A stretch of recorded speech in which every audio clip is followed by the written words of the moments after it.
Bonjour à tous et bienvenue dans cette vidéo ici Hiroshi Crypto. Et dans cette vidéo, nous allons parler de l'intelligence artificielle. Nous allons parler notamment de ChatGPT, de Agix, du monde de la crypto-monnaie, de ce qui se passe en ce moment. Est-ce qu'on est en bull run, bull trap, etc. Donc, mettez un gros pouce bleu, abonnez-vous. Je vais vous parler aussi de mon expérience dans le référencement naturel et comment tout simplement l'intelligence artificielle apporte une solution, comme le token Agix apporte des solutions dédiées au service de l'intelligence artificielle. Donc, mettez un pouce bleu.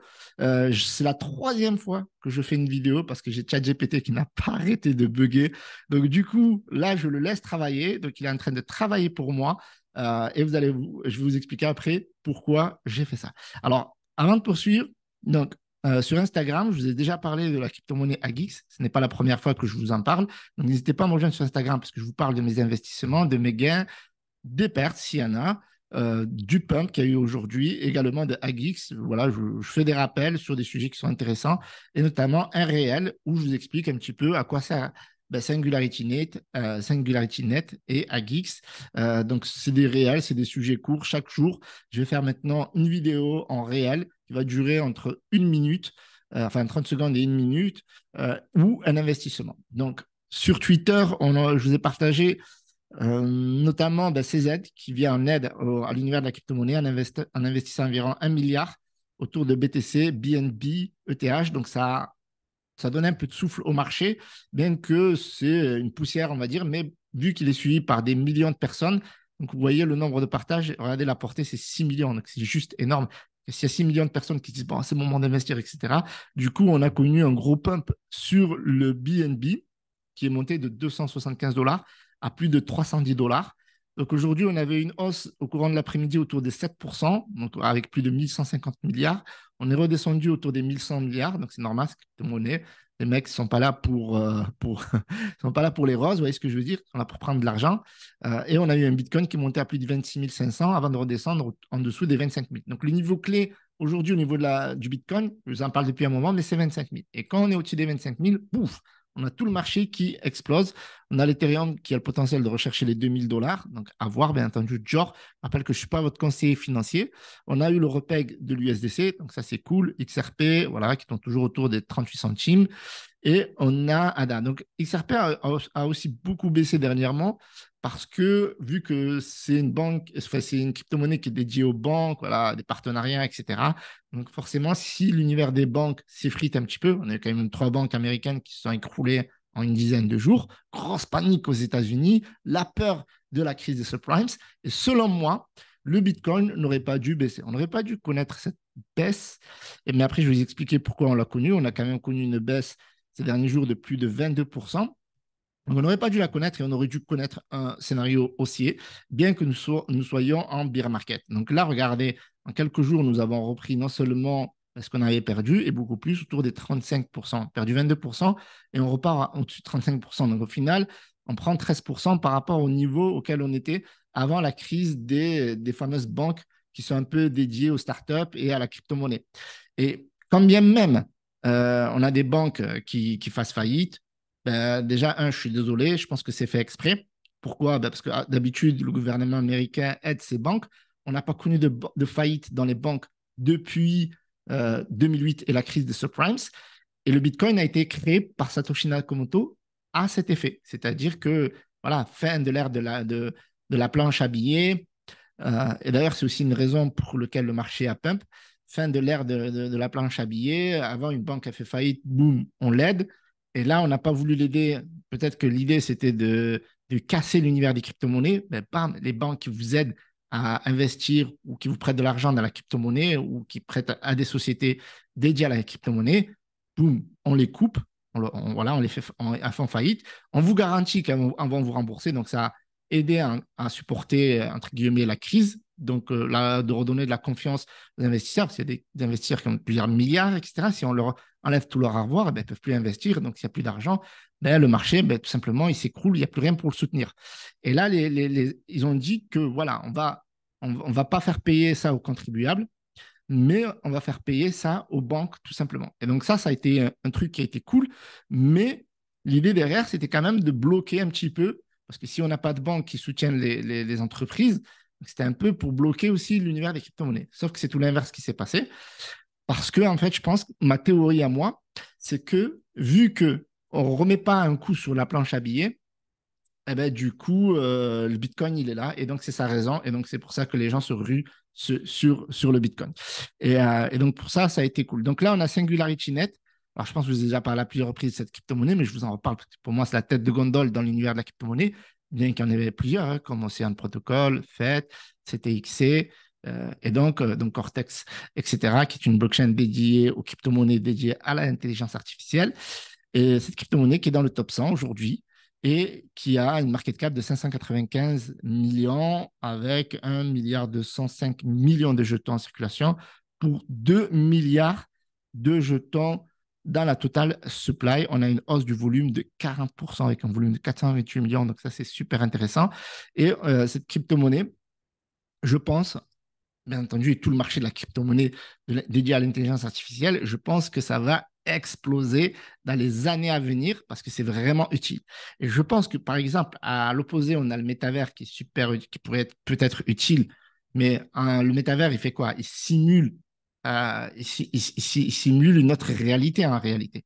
C'est ça le métavers. Le métavers, c'est je vais faire les courses au lieu d'aller sur un site web 2 classique et acheter avec ma carte bleue, bah, je suis dans un métavers, je me balade dans le métavers, c'est comme si j'étais dans un magasin, donc j'améliore l'expérience utilisateur, mais au final, le résultat, c'est le même. C'est-à-dire que si je vais sur un site faire mes courses ou que j'aille dans le métavers X faire mes courses, au final, c'est la même chose.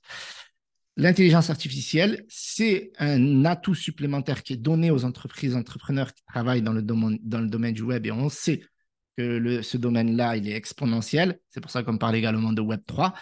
Eh bien, a un potentiel juste énorme. Alors, pour ceux qui ne savent pas ce que c'est l'intelligence artificielle, eh bien, c'est tout simplement un processus d'imitation de l'intelligence humaine qui repose sur la création et l'application d'algorithmes exécutés dans un environnement informatique dynamique. Oui, la définition est un peu complexe, mais en réalité, c'est simpliste. Son but est de permettre à des ordinateurs de penser et d'agir comme des humains. En gros, les ordinateurs vont penser à notre place, enfin, vont simuler notre penser à nous, c'est-à-dire la façon dont on travaille, la façon dont on communique, la façon dont on échange, et bien entendu, ça ne remplacera jamais l'humain. Par contre, ça supprimera des postes ou alors ça permettra à des personnes de travailler de manière différente parce que vous pouvez être beaucoup plus productif. Okay, et donc, bah forcément, c'est dédié au système informatique, des données de système de gestion, des algorithmes d'IA avancés, etc., etc.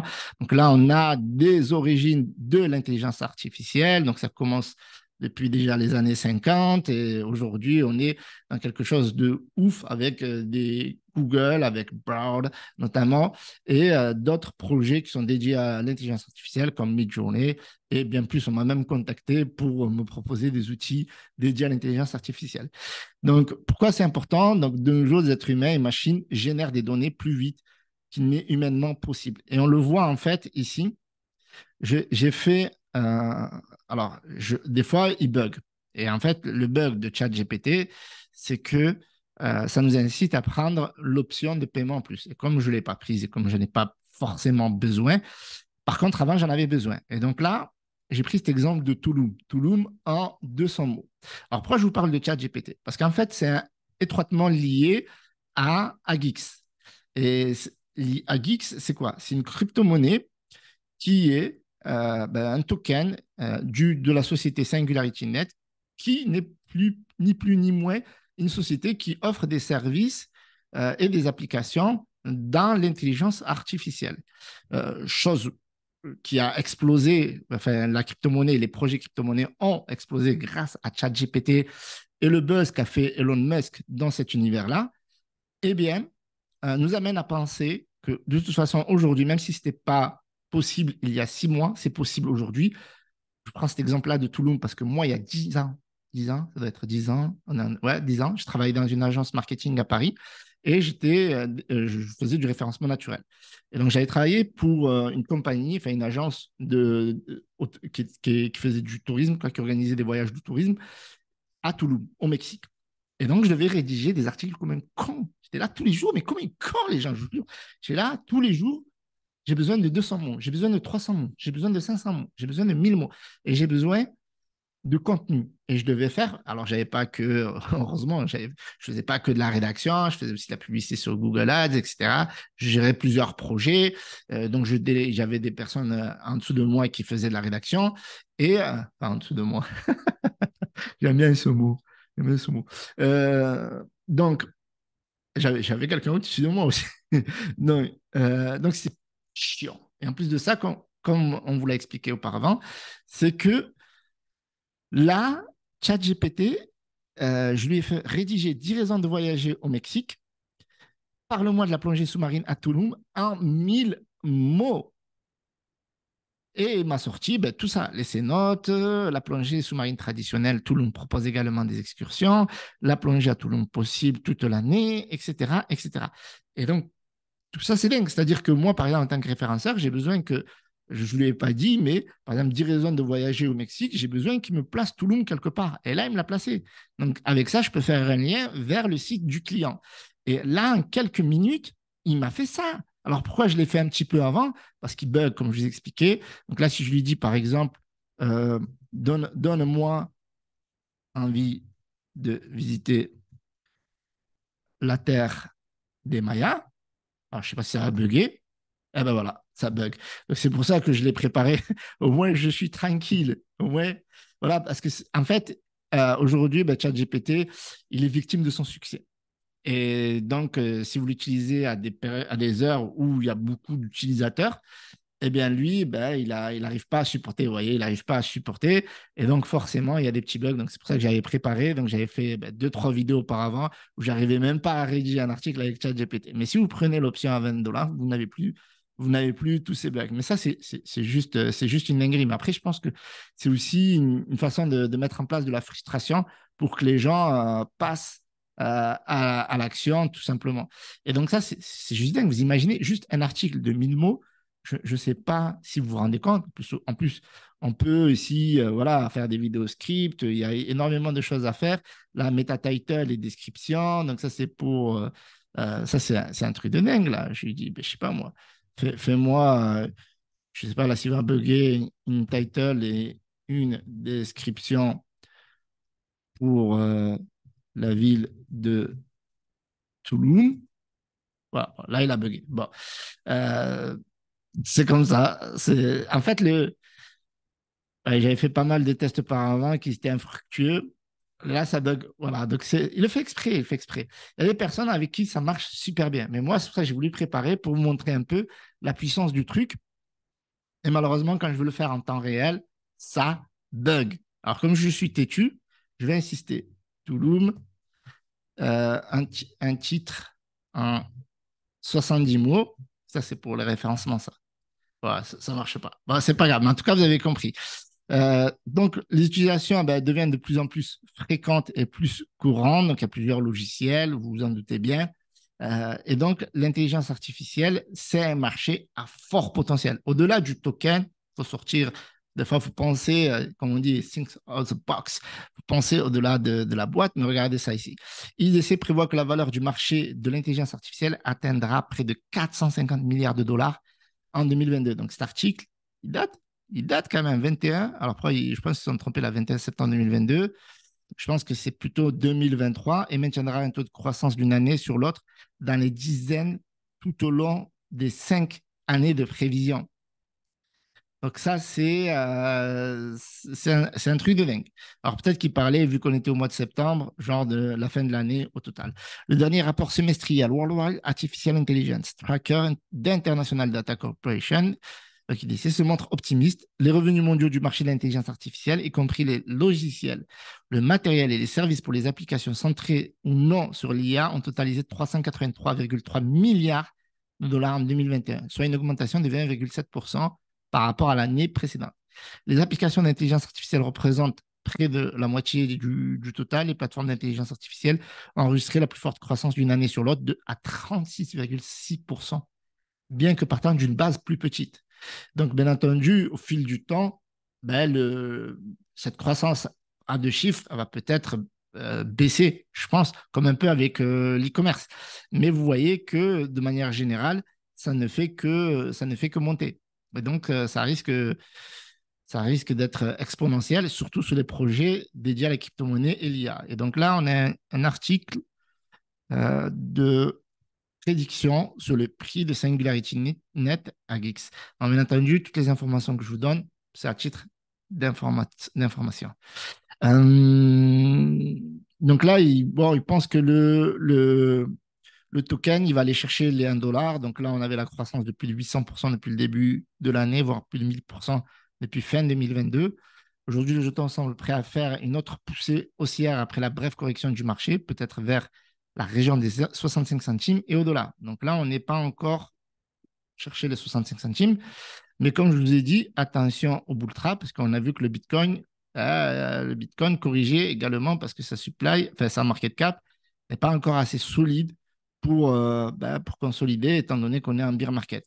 Donc, comme je vous ai dit sur le réel, donc n'hésitez pas à aller checker mon réel. Bon, comme je l'ai dit, si vous voulez voir, allez-y. Pourquoi est-il aussi méchant? Parce que... Donc là, je pense que donc là, il pense que ça peut aller à 65 centimes sur cette poussée haussière. Donc, à voir, la raison principale est que l'engouement pour l'IA ne faiblit pas, et ça, c'est une vérité. En particulier depuis que des rapports ont été publiés selon lesquels Elon Musk souhaite développer une alternative au chatbot ChatGPT créé par OpenAI. Donc là, il parlait aussi de 1 $. Où est-ce que je l'ai vu? Tac, tac, tac. À 1 $. Ah oui, voilà, bientôt à 1 $. Donc, ils estiment que prochainement, ça devrait aller chercher les 1 $, mais ils n'ont pas plus développé ça que. Donc, le prix de Singularity Net à Geeks continue de grimper vers des nouveaux sommets, témoignant de l'optimisme des investisseurs à long terme pour l'avenir à long terme. C'est exactement ce que je vous disais. Ça, c'est très important. Ce qu'il faut retenir de cette vidéo, c'est le côté long terme de l'IA, avec une hausse de 32,2% en une semaine et une augmentation massive de 213% en un mois. Ça, c'était au 2 mars 2023. Rester en tête là de la concurrence.